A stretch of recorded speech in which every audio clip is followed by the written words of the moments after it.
পশ্চিম ত্রিপুরা জেলা প্রশাসনের উদ্যোগে বামুঠিয়া ব্লক প্রাঙ্গণে অনুষ্ঠিত হয় এক অনুষ্ঠান। এদিন বৃক্ষরোপণের পাশাপাশি প্রধানমন্ত্রী আবাস যোজনা গ্রামীণ স্কিমে যারা ঘর পেয়েছেন তাদের গৃহপ্রবেশ করানো হয়।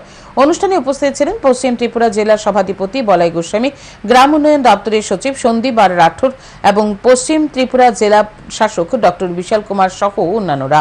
গ্রাম উন্নয়ন দপ্তরের সচিব সন্দীপ আর রাঠোর বলেন, সারা দেশব্যাপী অনুষ্ঠিত হচ্ছে এক পেড় মা কে নাম এবং গৃহপ্রবেশ কর্মসূচি। গাছ পরিবেশ রক্ষায় সহায়তা করে, তাই রাজ্যবাসী সকলকে এই মহতি কাজে এগিয়ে আসতে হবে।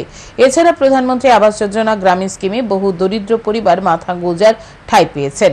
এদিন গাছ লাগানোর পাশাপাশি নতুন ঘর যারা পেয়েছে তাদের ঘরগুলি উদ্বোধন করা হয়।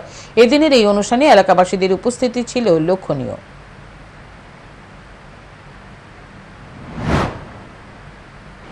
বলার দরকার নেই কিসের লেগে এই অনুষ্ঠান বা এই যে আজকে আমরা সারা দেশব্যাপী এই যে 17 নভেম্বর এরকম একটা ডিপার্টমেন্ট ঠিক করেছে যাতে আমরা এরকমের প্রোগ্রাম সারা দেশব্যাপী এখন হচ্ছে।